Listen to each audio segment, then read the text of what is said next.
The Assembly will hear an address by His Excellency Benjamin Netanyahu, Prime Minister of the State of Israel. I request protocol to escort His Excellency and invite him to address the Assembly.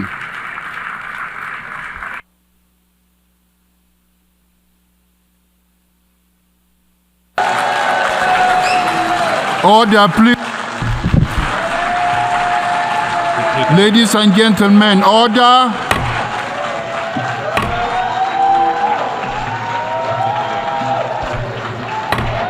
Order, please.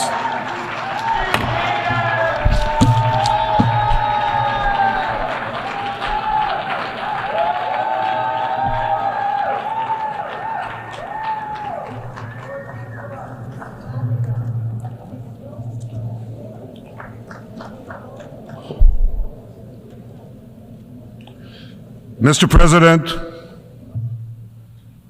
ladies and gentlemen, I didn't intend to come here this year.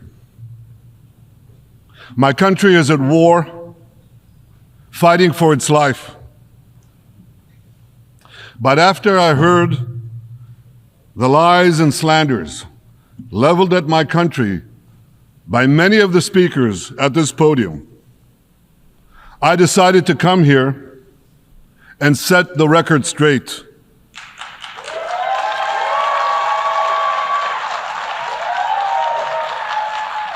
I decided to come here to speak for my people, to speak for my country, to speak for the truth. And here's the truth. Israel seeks peace. Israel yearns for peace. Israel has made peace and will make peace again.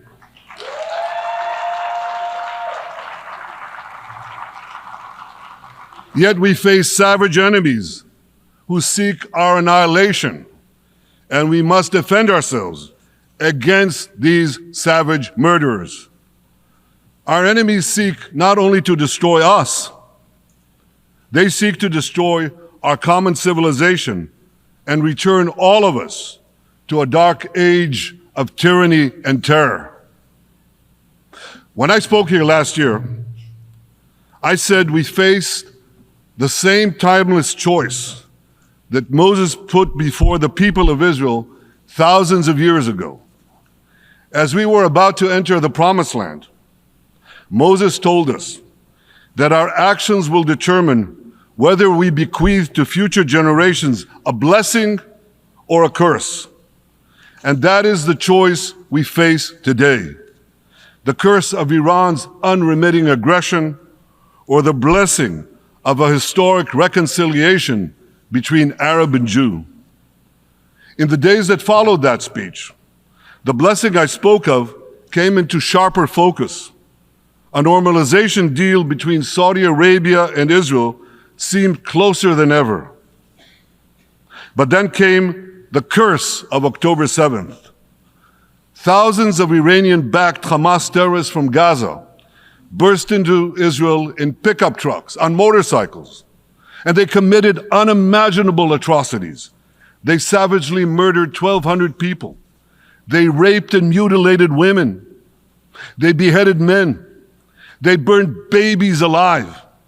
They burnt entire families alive, babies, children, parents, grandparents, in scenes reminiscent of the Nazi Holocaust.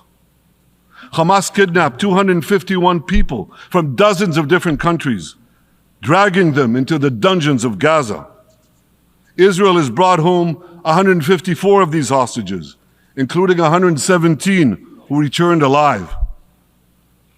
I want to assure you, we will not rest until the remaining hostages are brought home too. And some of their family members are here with us today. I ask you to stand up.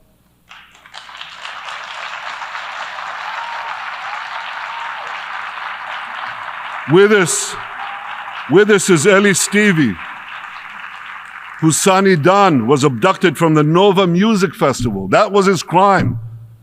A music festival. And these murderous monsters took him. Kobe Smirno, whose son Jonathan was murdered, and his corpse was taken into the dungeons, into the terror tunnels of Gaza, a corpse held hostage. Salim al-Atrash, whose brother Muhammad, a brave Arab-Israeli soldier, was murdered. His body too was taken to Gaza. And so was the body of Ifat Hyman's daughter in Bar, who was brutally murdered at that same music festival. With us is Sharon Sharabi, whose brother Yossi was murdered, and who prays for his older brother Eli, who is still held hostage in Gaza. And with us too is Izhar Liftich from Kibbutz Nir Oz, a kibbutz that was wiped out by the terrorists. Thankfully, we achieved the release of his mother Yocheved, but his father Oded is still languishing in an underground terrorist hell of Hamas. I again promise you, we will return your loved ones home. We will not spare that effort until this holy mission is accomplished.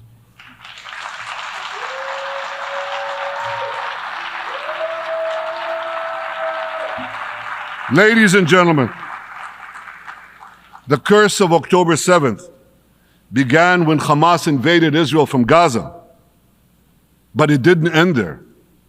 Israel was soon forced to defend itself on 6 more war fronts organized by Iran. On October 8th, Hezbollah attacked us from Lebanon. Since then, they fired over 8,000 rockets at our towns and cities, at our civilians, at our children. 2 weeks later, the Iran-backed Houthis in Yemen launched drones and missiles at Israel, the first of 250 such attacks, including one yesterday aimed at Tel Aviv. Iran's Shiite militias in Syria and Iraq have targeted Israel dozens of times over the past year as well.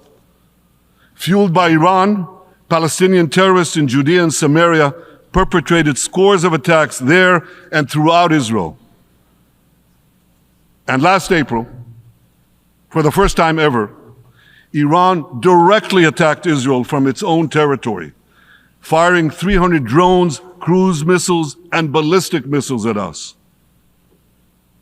I have a message for the tyrants of Tehran. If you strike us, we will strike you. There is no place.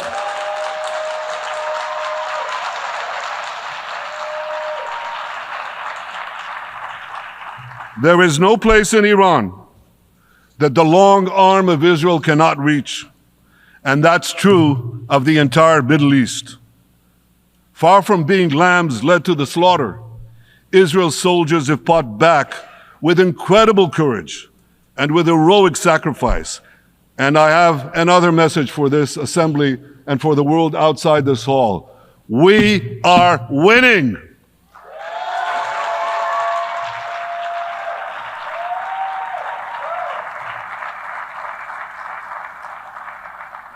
Ladies and gentlemen, as Israel defends itself against Iran in the seven-front war, the line separating the blessing and the curse could not be more clear. This is the map I presented here last year. It's a map of a blessing. It shows Israel and its Arab partners forming a land bridge connecting Asia and Europe between the Indian Ocean and the Mediterranean Sea. Across this bridge, we will lay rail lines, energy pipelines, fiber optic cables, and this will serve the betterment of 2 billion people. Now look at this second map. It's a map. Look at the second map. It's a map of a curse. It's a map of an arc of terror that Iran has created and imposed from the Indian Ocean to the Mediterranean. Iran's malignant arc has shut down international waterways. It cuts off trade. It destroys millions, destroys nations from within, and inflicts misery on millions. On the one hand, a bright blessing a future of hope. On the other hand, a dark future of despair. And if you think this dark map is only a curse for Israel, if you think that, then you should think again. Because Iran's aggression, if it's not checked, will endanger every single country in the Middle East and many, many countries in the rest of the world. Because Iran seeks to impose its radicalism well beyond the Middle East. That's why it funds terror networks on 5 continents. That's why it builds ballistic missiles for nuclear warheads to threaten the entire world. For too long, the world has appeased Iran.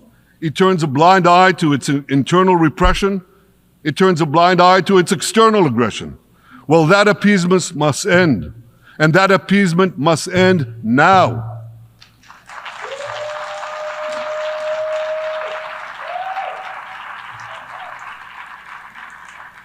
Nations of the world should support the brave people of Iran who want to rid themselves of this evil regime.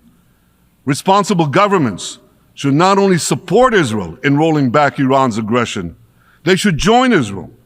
They should join Israel in stopping Iran's nuclear weapons program. In this body, in the Security Council, we're going to have a deliberation in a few months. And I call on the Security Council to snap back UN Security Council sanctions against Iran, because we must all do everything in our power to ensure that Iran never gets nuclear weapons.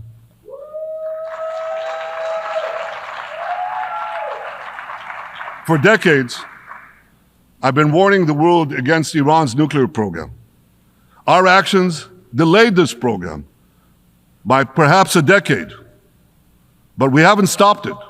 We've delayed it, but we haven't stopped it. Iran now seeks to weaponize its nuclear program for the sake of the peace and security of all your countries. For the sake of the peace and security of the entire world, we must not let that happen. And I assure you, Israel will do everything in its power to make sure it doesn't happen.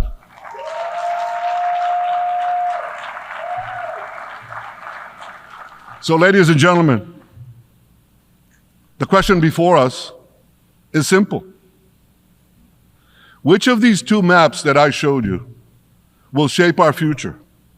Will it be the blessings of peace and prosperity for Israel, our Arab partners, and the rest of the world? Or will it be the curse in which Iran and its proxies spread carnage and chaos everywhere? Israel has already made its choice. We've decided to advance the blessing. We're building a partnership for peace with our Arab neighbors while fighting the forces of terror that threaten that peace. For nearly a year, the brave men and women of the IDF have been systematically crushing Hamas's terror army that once ruled Gaza. On October 7th, the day of that invasion into Israel, that terror army numbered nearly 40,000 terrorists. It was armed with more than 15,000 rockets. It had 350 miles of terror tunnels, an underground network bigger than the New York subway system, which they used to wreak havoc above and below ground. A year later, the IDF has killed or captured more than half of these terrorists, destroyed over 90% of their rocket arsenal, and eliminated the key segments of their terror tunnel network. In major military operations,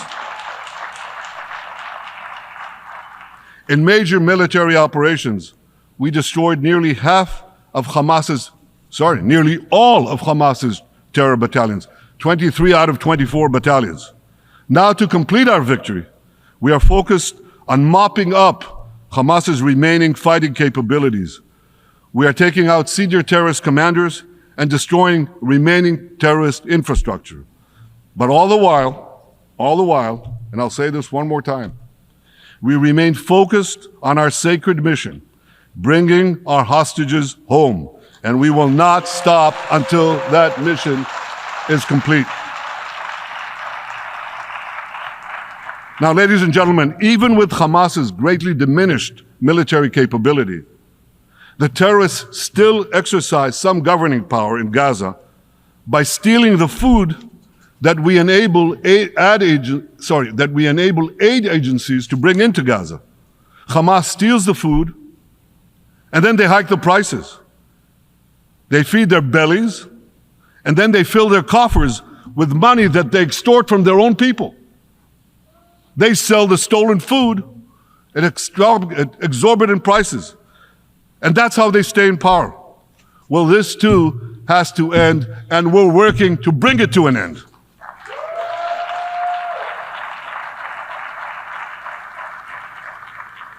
And the reason is simple. Because if Hamas stays in power, it will regroup, rearm, and attack Israel again and again and again, as it is vowed to do. So Hamas has got to go.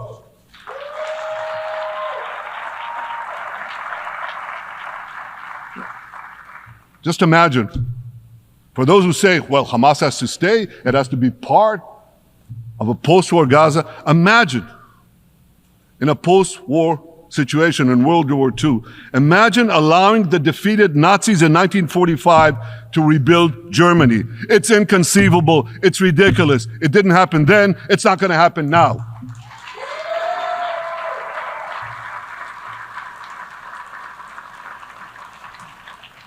This is why Israel will reject any rule for Hamas in a post-war Gaza. We don't seek to resettle Gaza. What we seek is a demilitarized and de-radicalized Gaza. Only then can we ensure that this round of fighting will be the last round of fighting. We are ready to work with regional and other partners to support a local civilian administration in Gaza committed to peaceful coexistence. As for the hostages, I have a message for the Hamas captors. Let them go. Let them go. All of them. Those alive today must be returned alive, and the remains of those whom you brutally killed must be returned to their families. Those families here with us today, and others in Israel, deserve to have a resting place for their loved ones, a place where they can grieve and remember them. This war, ladies and gentlemen, this war can come to an end now. All that has to happen is for Hamas to surrender, lay down its arms, and release all the hostages. But if they don't, we will fight until we achieve victory, total victory.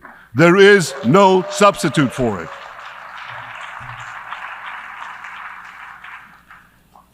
Israel must also defeat Hezbollah in Lebanon. Hezbollah is the quintessential terror organization in the world today. It has tentacles that span in all continents. It has murdered more Americans and more Frenchmen than any group except bin Laden. It's murdered the citizens of many countries represented in this room. And it has attacked Israel viciously over the last 20 years, in the last year, completely unprovoked. A day after the Hamas massacre, on October 7th, Hezbollah began attacks against Israel, which forced more than 60,000 Israelis on our northern border to leave their homes, becoming refugees in their own land. Hezbollah turned vibrant towns in the north of Israel into ghost towns. So I want you to think about this in equivalent American terms. Just imagine if terrorists turned El Paso and San Diego into ghost towns. Then ask yourself, how long would the American government tolerate that? A day? A week? A month? I doubt they tolerate it even for a single day. Yet Israel has been tolerating this intolerable situation for nearly a year. Well, I've come here today to say, enough is enough.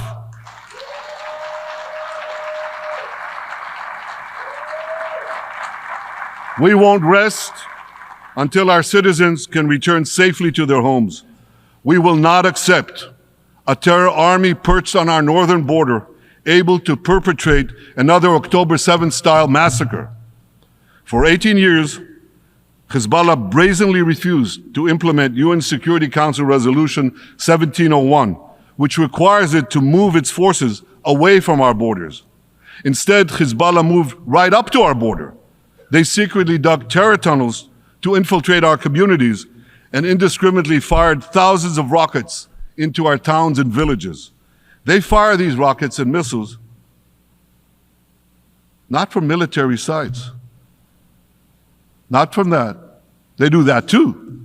But they fire those rockets and missiles after they place them in schools, in hospitals, in apartment buildings, and in the private homes of the citizens of Lebanon. They endanger their own people. They put a missile in every kitchen, a rocket in every garage. I said to the people of Lebanon this week, get out of the death trap that Hezbollah has put you in. Don't let Nasrallah drag Lebanon into the abyss. We're not at war with you. We're at war with Hezbollah, which has hijacked your country and threatens to destroy ours.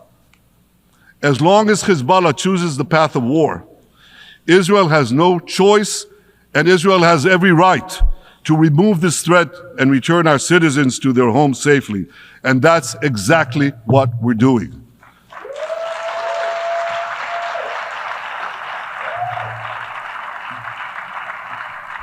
Just this week, the IDF destroyed large percentages of Hezbollah's rockets, which had built with Iran's funding for 3 decades.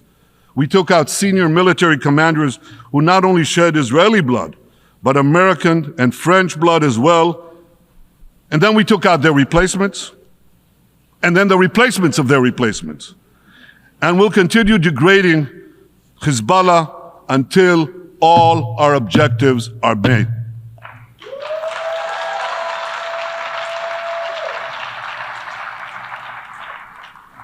Ladies and gentlemen, we're committed to removing the curse of terrorism that threatens all civilized societies. But to truly realize the blessing of a new Middle East, we must continue the path we paved with the Abraham Accords 4 years ago. Above all, this means achieving a historic peace agreement between Israel and Saudi Arabia.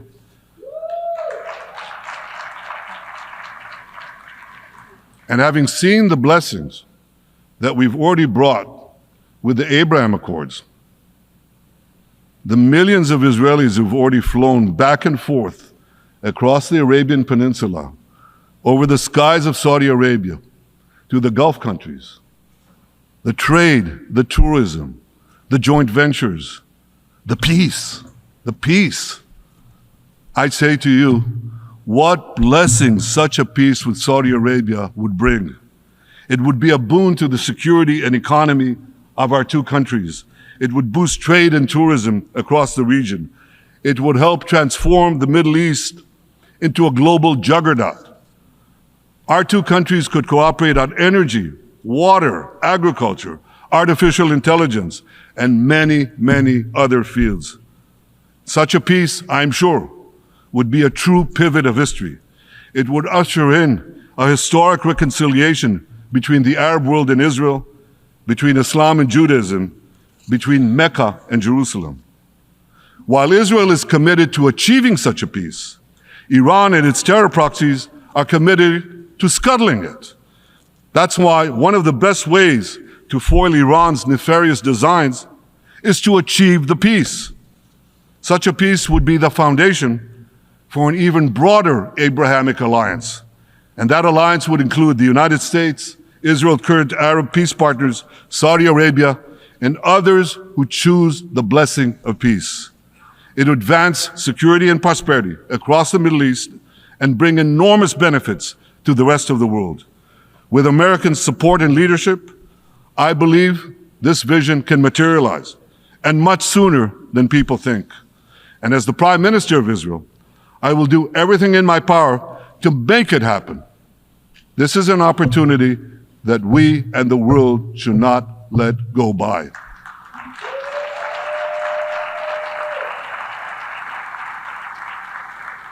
Ladies and gentlemen, Israel has made its choice.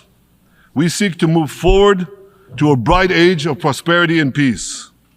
Iran and its proxies have also made their choice.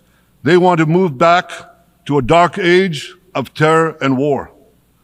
And now I have a question. And I pose that question to you. What choice will you make? Will your nation stand with Israel? Will you stand with democracy and peace? Or will you stand with Iran, a brutal dictatorship that subjugates its own people, exports terrorism across the globe? In this battle between good and evil, there must be no equivocation.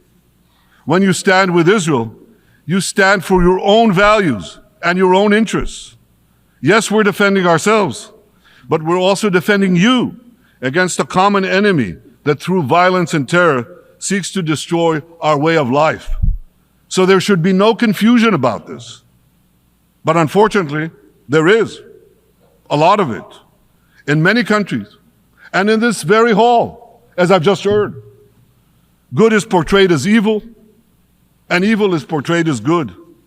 We see this moral confusion when Israel is falsely accused of genocide, when we defend ourselves against enemies who try to commit genocide against us. We see this too when Israel is absurdly accused by the ICC prosecutor of deliberately starving Palestinians in Gaza. What an absurdity. We helped bring in 700,000 tons of food into Gaza. That's more than 3,000 calories a day for every man, woman, and child in Gaza. We see this moral confusion when Israel is falsely accused of deliberately targeting civilians. We don't want to see a single person, a single innocent person die. That's always a tragedy. And that's why we do so much to minimize civilian casualties, even as our enemies use civilians as human shields. And no army has done what Israel is doing to minimize civilian casualties. We drop flyers, we send text messages, we make phone calls by the millions to ensure that Palestinian civilians get out of harm's way. We spare no effort in this noble pursuit. We see yet another profound moral confusion when self-described progressives march against the democracy of Israel. Don't they realize they support the Iranian-backed goons in Tehran and in Gaza? The goons who gun down protesters, murder women for not covering their hair, and hang gays in public squares, some progressives. According to the US Director of National Intelligence, Iran funds and fuels many of the protesters against Israel. Who knows, maybe some of the protesters, or even many of the protesters outside this building now. Ladies and gentlemen, King Solomon, who reigned in our eternal capital, Jerusalem, 3,000 years ago, proclaimed something that is familiar to all of you. He said, "There is nothing new under the sun." Well, in an age of space travel, quantum physics, and artificial intelligence, some would argue that's a debatable statement. But one thing is undeniable. There is definitely nothing new at the United Nations.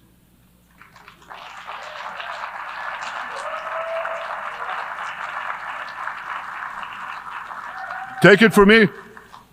I first spoke from this podium as Israel's ambassador to the UN in 1984. That's exactly 40 years ago. And in my maiden speech here, I think it's the same podium, by the way. In my maiden speech here, I spoke against a proposal to expel Israel from this body. 4 decades later, I find myself defending Israel against that same preposterous proposal. And who's leading the charge this time? Not Hamas, but Abbas, Palestinian Authority President Mahmoud Abbas. This is the man who claims he wants peace with Israel. Yet he still refuses to condemn the horrific massacre of October 7th. He's still paying hundreds of millions to terrorists who murder Israelis and Americans. It's called pay for slay. The more you murder, the more you get paid. And he still wages unremitting diplomatic warfare against Israel's right to exist and against Israel's right to defend itself. And by the way, they amount to the same thing. Because if you can't defend yourself, you can't exist. Not in our neighborhood, certainly, and maybe not in yours. Standing in this podium 40 years ago, I told the sponsors of that outrageous resolution to expel Israel, gentlemen, check your fanaticism at the door. Today, I tell President Abbas and all of you who would shamefully support that resolution, check your fanaticism at the door. The singling out of the one and only Jewish state continues to be a moral stain on the United Nations. It has made this once respected institution contemptible in the eyes of decent people everywhere. But for the Palestinians, this UN House of Darkness is home court. They know that in this swamp of anti-Semitic bile, there's an automatic majority willing to demonize the Jewish state on anything. In this anti-Israel flat earth society, any false charge, any outlandish allegation can muster a majority. In the last decade, there have been more resolutions passed against Israel in this hall at the UN General Assembly than against the entire world combined. Actually, more than twice as many. Since 2014, this body condemned Israel 174 times. It condemned all the other countries in the world 73 times. That's more than 100 extra condemnations for the Jewish state. What hypocrisy, what a double standard, what a joke. So the UN's hostility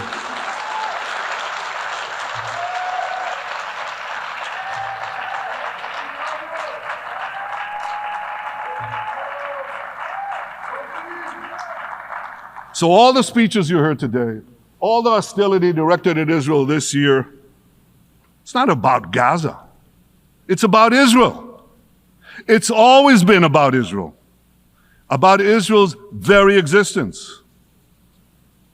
And I say to you, until the Jewish state is treated like other nations, until this anti-Semitic swamp is drained, the UN will be viewed by fair-minded people everywhere as nothing more than a contemptuous farce.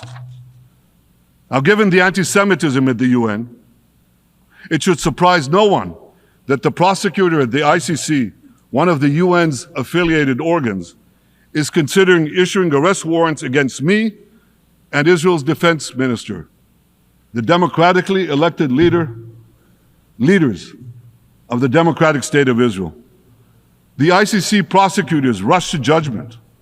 His refusal to treat Israel with its independent courts the way other democracies are treated is hard to explain by anything other than pure anti-Semitism. Ladies and gentlemen, the real war criminals are not in Israel. They're in Iran. They're in Gaza, in Syria, in Lebanon, in Yemen. Those of you who stand with these war criminals, those of you who stand with evil against good, with a curse against the blessing, those of you who do so should be ashamed of yourselves.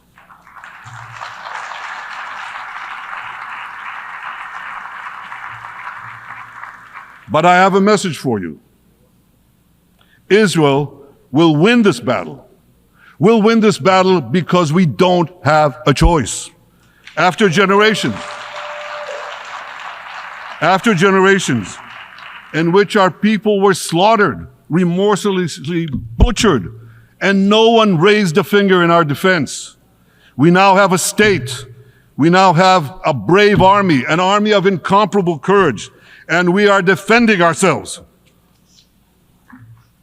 As the book of Samuel says in the Bible, Netzach Yisrael lo yishaker.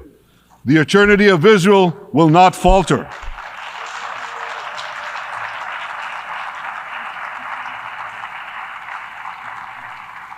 In the Jewish people's epic journey from antiquity, in our odyssey through the tempests and upheavals of modern times, that ancient promise has always been kept, and it will hold true for all time. To borrow a great poet's phrase, Israel will not go gently into that good night.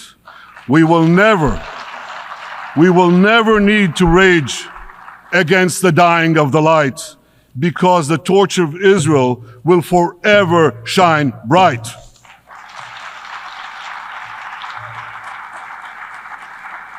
To the people of Israel and to the soldiers of Israel, I say, be strong and of good courage. חזקו ואמצו ואל תיראו מפניהם, כי אדוני אלוהיך הוא ההולך עמך, לא ירפך ולא יעזבך.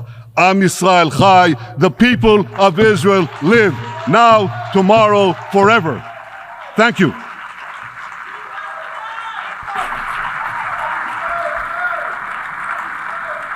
On behalf of the Assembly, I wish to thank the Prime Minister of the State of Israel. Stay ahead with our cutting-edge news app. Instantly access the latest shorts in just 1 minute and breaking news in just 50 words. Download now for a smarter, faster news experience.